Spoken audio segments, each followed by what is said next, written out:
Hadirin baka Ministry of Education joko Sarkar India, link baka University Grants Commission UGC, kelapan bena bala pelaj ikisam la pule ke jela Meghalaya, bar ke jela Nagaland ke exam Commons University Entrance Test CUET. Nakaliang ke seng trekam kisam la bertip ke National People Youth Front NPYF, kelapan long ya kena kan hun mentakan op hai sengi manai ke kruwa ya kisam la pule kene ke jela ke batresitom nakta ke CUET balami ke jingbom yat bet ke exam hai ke sentar Henry menta ke light nagni ke CUET unong ai tin ke NPYF ba bajo pengrup lapan pau ke jing ai kule yo minister ketanat pule rakam sangma bat khamta mi menteri rang ba adu ke jelau konrad ke sangma ba tresitom mat pen kungu ye ki he hanong ba delhi man pelat ye kene ke exam CUET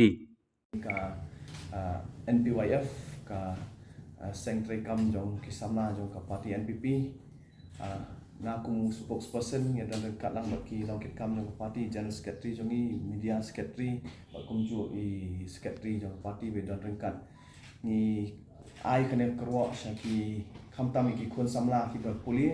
jong kene kejela ka be jongi nomor ba kumangitip ba kini ki khaniat sni ki balalet kelabon ke jing plumar ka bai dei bat ka ne ka common university entrance test examination ka ba perlong yang kini ka CUET ha ka ba bon ki khun sama jong ka jela lai plumar ba na ka benta ne ka exam henry ha kene ka sni nga penpau ya ka jingkmen ka ba kraw ha ka ba ka University Grants Commission kala exam ya kejela ke biye kejongi na kane ka CUET hadian ba kila yo ya ka jingtho na kaliang jong u chief minister dan buram jongi bat kumju ya u education minister hakaba kila ya trishtom barba hangti apo kanong ba Delhi ban pelat ya kejela kejongi ya kane ka academic year 2024-2025 pau kane ka singi kalong ba lingba kane ka jing pelat ya ka CUET nginget ba ki khun sama jong i ken lat na ka jingling a ka ba ki yat lingba kini ki jing e bakin let ya kini ki admission ki jong ki bat nginget ba da ka jing lat jong kane ka CUET ka jing persyang jong ki bakin peteng ya ka jing puli bakin pentri mela dia kanang yai peteng chat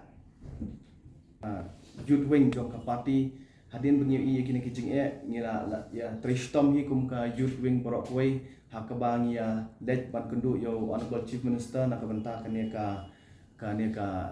CUET hakaba ke dai bai ban exam tanginget ba hadir ba ka jing trishtom pat kum tu ngilai i ba ngila yo kane exemption but kane ka exemption kim dai ban sotu bakla ka dai tang ya ka academic year 2024-2025 but nginget ba ka future ki banwan nginget ba da ka jing trishtom yang state government ngindang la ban penkre ba kumno pat ba lada ki wan kum kini ki exams ha ki snam ki bangwan ba kanundan kanono ka failure na kaliang jong ka education department kadang ba ki exams ki nyat renti ki nyat bet ha ki snam ki banwan ha ki future ru kani ka jala ko bi ke jongi ne nomor ba ka centers fee kani ka CUET kelawan ngingi tip ba last year ru house name arjar apply ru ngila yo ke exemption re ka exemption kam dei kata ka permanent exemption te kumbangi tip ba ka CUET ka dei ka ba don kam hi khna andre ngi sothu ba ngi kum ka jala hi borok wei long borok kum ka jala mun ngi sothu ba ki bun ki khna ki wan lot chapo kani ka nong ba shlong panwat ya ka ya kata ka jingle entrance exam jong ki te kata ka penpoi ka jing e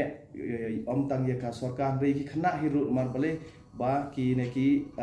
center examination centers ki dang duna hapo ka state jongi henre nginget ba na kine ki jinglong jingman ki bangilai i kan dei ke ka ba ka government ka nong proactive ka ba kin shim ki steps kumno ba kum kini ki jing e haki snam ki banwan ba kanum urlong shokin